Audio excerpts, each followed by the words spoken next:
Olá, estamos dando a ela seu quarto, mamãe disse casualmente durante o café da manhã. Eu sorri e disse: Legal, vou começar a arrumar minhas coisas hoje à noite. No dia seguinte, assinei um contrato de locação sem eles. Ela disse assim, mesmo sem confusão, sem desculpas, como se estivesse comentando sobre o clima. Estamos dando a eles seu quarto. Minha mãe repetiu, cortando seu pão com todo o cuidado do mundo, como se não tivesse acabado de me empurrar de um penhasco sem sequer um aviso. Eu tinha 23 anos, ainda morava em casa e trabalhava em tempo integral em um depósito enquanto tentava economizar o suficiente para me mudar sem me prejudicar financeiramente. Cada salário era um ato de equilíbrio. Uma parte para economizar, outra para as contas, mas um pouco para ajudar com os mantimentos. E o aquecedor de água que paguei no outono passado? Ninguém parecia lembrar que tinha saído do meu bolso. Eu não estava estagnado, apenas aguardando o momento certo, silenciosamente, como alguém vivendo em um espaço emprestado. Legal. Eu disse. Até sorri o suficiente para mostrar a ela que não estava abalado.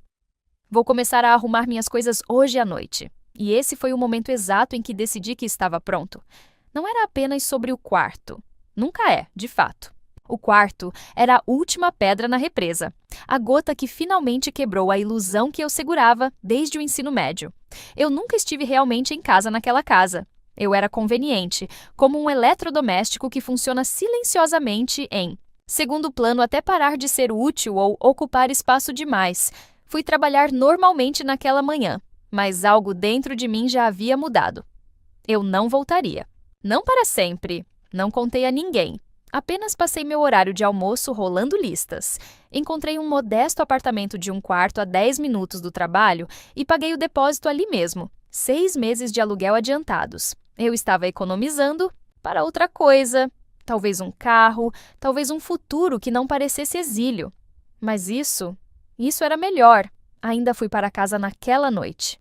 Ainda sorri quando minha mãe perguntou se eu poderia levar o lixo para fora. Ainda consertei o Wi-Fi quando caiu durante o jantar, porque minha irmã precisava para a sessão de tutoria online. Mas, na minha mente, eu já tinha ido embora. Naquela noite, comecei a planejar o lento desmonte de tudo que fazia por eles. Comecei pelo gramado. Nos últimos 1 ano e meio, eu cortei a grama, aparei as bordas, limpei os restos. Até as manchas irregulares estavam diminuindo na primavera. Nunca disse nada sobre isso. Apenas fiz o trabalho, silenciosa e invisivelmente, como meu pai costumava fazer anos atrás. Mas quando tive idade suficiente para empurrar o cortador, a tarefa silenciosamente se tornou minha. Ninguém me agradeceu. Ninguém percebeu.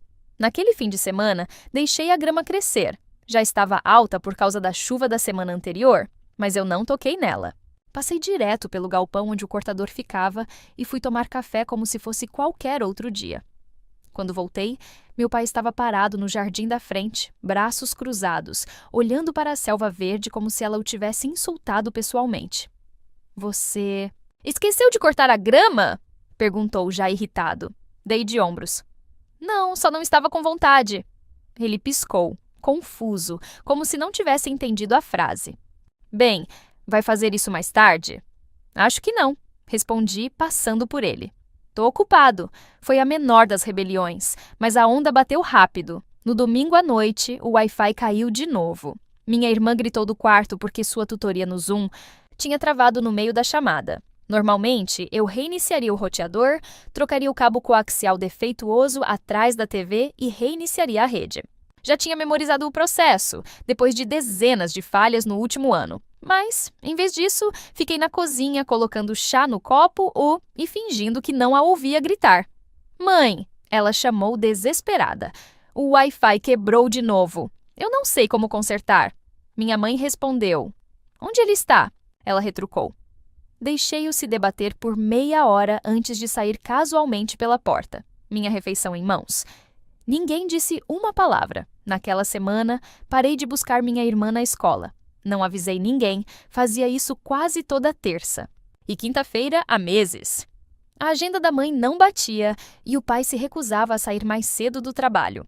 Então, eu ajustei meu próprio horário para dar conta, silenciosamente, como todo o resto. Quinta-feira chegou e passou. Minha irmã ficou sentada na secretaria da escola por 2 horas antes que alguém pudesse buscá-la. Quando voltei para casa, o clima estava tão carregado que dava para sentir no ar. Você esqueceu sua irmã hoje, minha mãe disse categoricamente. Não, respondi, largando as chaves. Eu não esqueci. Ela me olhou surpresa. Apenas passei por ela e entrei no meu quarto. Acho que foi nesse momento que eles realmente começaram a entender o quanto eu fazia por eles. Mas era só o começo. No terceiro dia, a pia da cozinha voltou a vazar. Um gotejamento lento e rítmico, como um fantasma retornando. Eu já tinha consertado no ano passado, trocando a junta defeituosa. Na época, até cruzei a cidade para encontrar a peça certa. Mas agora eu não ia fazer nada. Eu não mencionei que, na época, eu apenas consertei e continuei com minha vida. Agora, ele estava de volta, assim como a poça familiar sob o armário. Meu pai se agachou lá, com um rolo de papel toalha, murmurando para si mesmo, usando uma lanterna como se fosse uma cena de crime. Eu passei tomando meu café. Você sabe como consertar isso, não sabe? Ele perguntou. Sim, eu disse parando na porta. Eu sei. Ele olhou para cima, esperando. Eu continuei andando. Naquela noite, depois do jantar, eu não limpei, não enxaguei os pratos, não limpei os balcões. Apenas fiquei tranquilo e fui para o meu quarto, enquanto o resto deles tilintavam garfos e fingiam que não estavam percebendo. A tensão era uma coisa viva, agora pulsando através das paredes. Na sexta-feira, recebi uma mensagem da minha mãe enquanto estava no trabalho. Você pode pagar a conta de luz deste mês? Esquecemos que vence hoje e o cheque do seu pai ainda não chegou. Olhei para a mensagem por um momento. No ano passado, eu pagava contas como essa com mais frequência. Eu os salvava de taxas por atraso mais vezes do que eu poderia contar. Até configurei lembretes no meu próprio telefone para que as contas não fossem cortadas. Não dessa vez. Respondi. Desculpe, eu tenho aluguel agora. Ela não respondeu. No dia seguinte, a luz da varanda estava apagada quando eu cheguei em casa. A casa estava mais escura do que o normal. Quieta. Minha irmã estava na mesa, frustrada, folheando sua lição de matemática, rabiscando com a ponta quebrada de um lápis. Você não foi pegar o papel da impressora? Ela perguntou sem olhar para cima. Eu sempre comprava, sempre me lembrava. Não, eu disse, largando minha mochila perto da porta. Pensei que outra pessoa poderia fazer isso dessa vez. Ela jogou o lápis para baixo e pisoteou. Minha mãe apenas observou do corredor, com os olhos semicerrados, como se estivesse tentando me entender, como se eu fosse um quebra-cabeça, como se alguém tivesse trocado todas as peças. Eu sorri para ela, não presunçoso, apenas calmo. As coisas estavam desmoronando, não porque eu estava fazendo algo cruel ou dramático. Tudo o que eu fiz foi dar um passo para trás. Essa foi a parte assustadora para eles. Eles estavam finalmente vendo os fios que eu estava segurando juntos. Sábado. De manhã veio sem café. Eu ouvi o barulho de portas de armário e o leve palavrão da minha mãe quando percebeu que eles estavam sem. Eu tinha sido o único a manter esse estoque. Também comprava sacos grandes na loja perto do meu trabalho. Sempre pegava no meu caminho para casa, nunca mencionava, apenas substituía. Agora, eles estavam olhando para uma lata vazia e um silêncio cortante, como se fosse algum tipo de traição. Eu estava sentado na sala, comendo cereal, completamente vestido, chaves na mão. Não disse uma palavra. Minha mãe olhou para mim por cima da borda de sua caneca, que ela havia enchido com água quente e nada mais. Você vai sair? Ela perguntou em tom neutro, mas investigativo. Sim, eu disse, terminando a última mordida. Encontrar o senhorio, pegar algumas coisas. Ela enrijeceu um pouco. Senhorio? Eu apenas assenti e me levantei, saindo pela porta antes que ela pudesse perguntar mais. Eu estava de volta 2 horas. Depois, com algumas caixas mais pesadas, um pouco mais decidido. Naquela tarde, comecei a limpar meu quarto. Não tudo de uma vez. Não de forma barulhenta ou teatral, apenas lentamente, meticulosamente. Caixa por caixa, eu carregava cada uma para o meu carro, colocava no banco de trás ou no porta-malas e voltava para pegar mais. Eu podia sentir os olhos deles em mim o tempo todo. Ninguém perguntou para onde eu estava indo. Ninguém se ofereceu para ajudar. Na hora do jantar, eu estava na metade do caminho. Meu pai tentou agir normalmente, trocando de canal, como se nada estivesse acontecendo. Minha irmã ficou grudada no telefone. Minha mãe tentou traçar uma linha na areia. Então, conversamos e achamos que talvez fosse melhor se esperássemos um pouco antes de dar o seu quarto para Duda. Parei no meio da mordida para cobrir meu prato. Por quê? Ela olhou para meu pai, que fingiu não notar. Bem, com tudo acontecendo, talvez não seja o momento certo. Eu mastiguei e engoli. Não, é o momento perfeito. Todos ficaram parados. Eu já havia assinado um contrato de aluguel. Eu vou me mudar na terça-feira. Minha irmã piscou. Espera, você está falando sério? Eu olhei para ela. Duda, você colocou minhas coisas em caixas de armazenamento quando eu não estava em casa. Eu as encontrei enfiadas debaixo da escada. Então, sim, estou falando sério. Ela ficou quieta. A voz da minha mãe estava suave. Agora você deveria ter dito algo, eu disse. Você simplesmente não ouviu porque eu sorri quando disse isso. E continuei comendo calmamente, enquanto os três ficaram sentados em silêncio, como se os papéis tivessem se invertido durante a noite e eles não soubessem como ou quando. Finalmente, perceberam que eu não estava blefando e que eu não voltaria. Nabu? Segunda-feira à noite, eu era um fantasma na minha própria casa. Caixas estavam empilhadas perto da porta da frente, etiquetadas ordenadamente com marcador preto. Utensílios de cozinha, roupas, ferramentas, tecnologia diversa.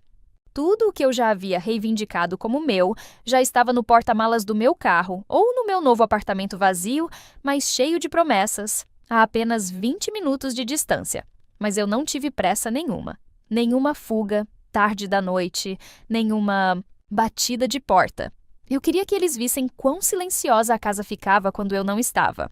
Por trás da cortina, o lixo não tinha sido levado para fora. Ninguém se lembrava de levar a correspondência, o banheiro no corredor de cima ficava funcionando a cada poucas horas, com aquele gorgolejo irritante, algo que eu já tinha consertado. 3 vezes, mas não dessa vez. Passei por tudo isso com uma sensação estranha no peito.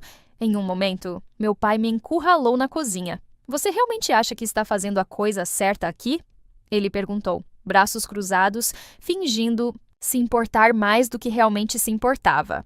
Eu abri a geladeira. Metade das coisas que tinham lá dentro eu comprei na semana passada, um pacote de 6 iogurtes que ninguém tocou além de mim, metade de uma jarra de suco de laranja que sempre desaparecia antes que eu pudesse terminar.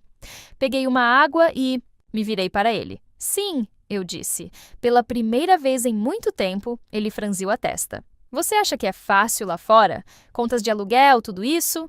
Eu o encarei por um tempo, demais, então sorri. Eu tenho pago suas contas por 1 ano. Acho que vou administrar as minhas muito bem. Ele não respondeu. Apenas olhou, como se estivesse esperando pela piada que nunca veio. Então, ele saiu da cozinha. No andar de cima, a porta da minha irmã estava aberta. Eu tive um vislumbre do meu antigo quarto. Agora é dela. Ela já tinha começado a decorá-lo com luzes de corda e almofadas em tons pastéis, mas as prateleiras que eu construí na parede ainda estavam lá. O remendo na parede, de gesso que eu consertei quando ela chutou durante um ataque de raiva, ainda estava firme. Ela me pegou olhando. Você poderia ter dito não, ela murmurou, sem nem fazer contato visual. Eu balancei a cabeça. E você poderia ter perguntado? Continuei andando. Não era mais raiva que tinha queimado dias atrás. O que restou era algo mais nítido, mais limpo, clareza.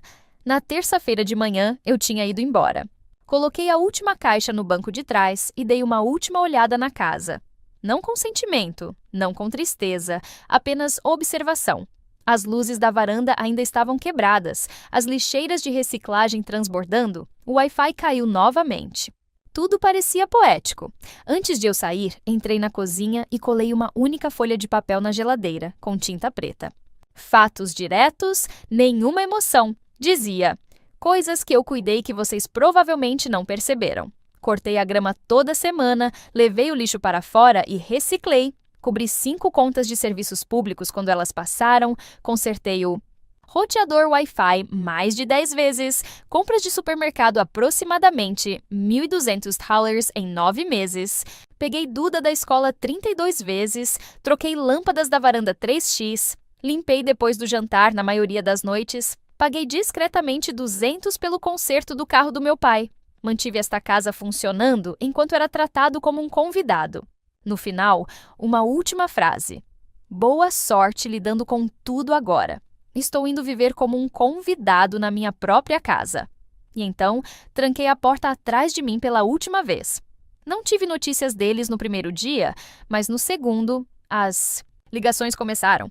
Primeiro, foi minha mãe, chamada perdida. Depois, uma mensagem. Ei, a internet caiu! Você lembra do login do roteador? Então, meu pai tentando mascarar sua irritação com praticidade. Onde você colocou a chave do cortador de grama? Eu não respondi a nenhum deles até sexta-feira. A mensagem se transformou em pequenas tempestades de culpa e confusão. Duda me enviou uma mensagem com apenas uma palavra. Sério? Acho que eles pensaram que eu cederia, que voltaria para ajudar quando as coisas ficassem difíceis. Talvez eles pensassem que se mudar fosse simbólico, como se eu estivesse fazendo uma observação, não uma mudança permanente. Eles estavam errados. Enquanto isso, meu apartamento estava começando a parecer meu. Eu coloquei prateleiras, escolhi pratos, toquei música tão alto quanto eu queria. O silêncio que eu usava para desejar era finalmente real. Não frio, não forçado, apenas quieto, como se o mundo finalmente tivesse parado de esperar coisas de mim. Na semana seguinte, minha mãe ligou de novo. Dessa vez, eu atendi. Sua voz estava tensa. Você não tinha que ir embora daquele jeito. Eu não discuti, apenas esperei. Não percebemos o quanto você estava fazendo. Ela continuou. O lixo, as contas, eu não sabia que era tanto. Sim, eu disse simplesmente. Eu sei. O silêncio pairou lá por um segundo, por muito tempo. Duda tem lutado com as buscas da escola, nós dois trabalhamos, e ela não está acostumada com o ônibus. Eu não disse nada. Não achamos que iria desmoronar tão rápido. Isso é porque você nunca viu o que estava segurando, eu disse. Outra longa pausa. Bem, ela disse, tentando se recompor. Espero que você esteja feliz aí fora. Eu sorri, mesmo que ela não pudesse ver. Eu sou. E eu era. Os dias que se seguiram pareceram estranhos, como se eu estivesse observando minha antiga vida através de uma janela que eu não conseguia abrir. Duda parou de enviar mensagens de texto depois que ignorei sua última mensagem. Meu pai não se incomodou em ligar novamente, provavelmente orgulhoso demais. E minha mãe, ela enviou algumas mensagens estranhas aqui e ali, sempre envoltas em algo passivo. Espero que você esteja bem. As coisas estão um pouco caóticas aqui. Não estou dizendo que não sentimos sua falta, mas é diferente. Eu nunca respondi, mas continuei ouvindo coisas por meio de amigos em comum, por meio de vizinhos. O gramado tinha crescido de forma selvagem, Duda ganhou mais algumas horas de espera na escola e foi forçada a ir para casa a pé, uma vez, na chuva. A água foi cortada por meio-dia antes que se lembrassem de pagar. As luzes da varanda da frente ainda piscavam, como se estivessem pedindo socorro. Eles estavam se acumulando nas pequenas coisas, nas coisas que achavam que simplesmente aconteciam, as coisas que eu costumava fazer no piloto automático. E a parte engraçada. Eu não estava me gabando, eu nem estava mais bravo, apenas pronto. Me acomodei no meu novo ritmo, comecei a cozinhar para mim, pequenas refeições, nada extravagante. Mas elas tinham um gosto melhor do que qualquer coisa que eu já comi naquela casa. Não porque a comida fosse melhor, mas porque era minha. Comecei a dormir melhor também, sem o assoalho rangendo do lado de fora do meu quarto às 2 da manhã. Nenhuma batida repentina na minha porta pedindo para eu ir até a loja, nenhum zumbido constante de obrigação no fundo da minha cabeça. Apenas silêncio. Silêncio honesto. Uma noite, uma semana e meia depois que saí, cheguei tarde do trabalho e encontrei um pequeno envelope escondido debaixo da porta do meu apartamento, sem endereço de retorno, apenas meu nome na frente e a caligrafia da minha mãe. Dentro, havia um pedaço dobrado de papel de caderno. No topo estava escrito: Nós não percebemos. Embaixo havia uma lista, não tão organizada quanto a minha, sem marcadores, apenas pensamentos dispersos. O lixo, os passeios da Duda, o Wi-Fi, as compras, o jeito que a pia não para de pingar, a coisa com a luz da varanda, o silêncio. No final, uma frase. Nós não te tratamos como um filho, me desculpe. Foi isso. Nenhum apelo para voltar, nenhuma promessa de fazer melhor. Apenas um reconhecimento. E pela primeira vez desde que fui embora, senti algo mudar. Não em relação a eles, mas dentro de mim. Não foi um encerramento, mas talvez tenha sido o suficiente. Eu não respondi à carta, não porque eu não senti nada. Acredite em mim, eu senti. Fiquei olhando para ela no balcão da minha cozinha por horas. Li novamente na manhã seguinte. Dobrei, desdobrei. Pensei sobre o que significava. Mas uma carta não pode desfazer anos de invisibilidade.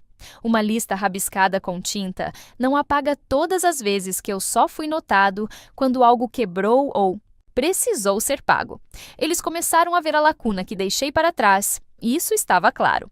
Mas agora não era meu trabalho preenchê-la. Na segunda semana, recebi a notícia de que Duda finalmente pegou o ônibus sozinha, embora tenha perdido 2 vezes e teve que esperar na chuva novamente. Minha mãe começou a pagar por um serviço de jardinagem. Meu pai aparentemente tentou reiniciar o Wi-Fi e desconectar o modem inteiro por um dia inteiro, derrubando o alarme da casa e sua Smart TV no processo. Eles estavam aprendendo lentamente, desajeitadamente, da mesma forma que você aprende a andar novamente depois de esquecer como usar suas pernas. E eu estava prosperando na ausência de suas necessidades. Comecei a fazer coisas que não me permitia antes. Comprei uma estante, não porque eu precisava de uma, mas porque eu queria. Comecei a comer fora toda sexta-feira, como se fosse um ritual. Eu até me inscrevi para uma aula de marcenaria de fim de semana, algo que eu adiava há anos, porque alguém sempre precisava de um favor, uma carona, um pagamento. O peso tinha sumido. Eu nem tinha percebido o quão pesado ele era até que não era mais meu. Uma noite, enquanto limpava meu e-mail, vi um lembrete de calendário que eu tinha definido meses atrás. O registro do carro do meu pai. Verifique se ele está baixo de novo. Olhei para ele por um longo momento, então cliquei em deletar. Naquela noite, eu sentei na minha pequena sacada, pernas para cima, em uma cadeira de plástico, e apenas respirei. Pela primeira vez, eu não estava esperando um sapato cair. Eu não estava ouvindo alguém chamar meu nome. Eu não estava me preparando para outro pedido disfarçado de favor. O silêncio não era mais assombrador. Era o lar. Eu não voltei desde então, nem para visitar, nem para aniversários. Eles pararam de ligar. Talvez eles estejam envergonhados, talvez estejam apenas cansados, ou talvez finalmente entendam que eu não era o hóspede naquela casa. Eu era a fundação, e quando uma fundação vai embora, tudo muda. A lista que deixei colada na geladeira provavelmente ainda está lá. Ou talvez tenham tirado isso do jeito que você tira algo que faz você se sentir culpado demais para olhar. De qualquer forma, serviu ao seu propósito. Agora me diz, você já sentiu que tudo o que faz por alguém não é notado? Ou só é notado quando você para de fazer? Como foi essa experiência? Escreve aqui nos comentários, eu quero muito saber. Se você gostou do vídeo, clica em curtir. E se inscreve no canal também, assim você não perde nenhuma história emocionante. E não esquece, deixa também um comentário com uma classificação de 1 a 10 para mostrar o quanto você gostou. Assista também ao vídeo que agora está aparecendo na sua tela. Até breve!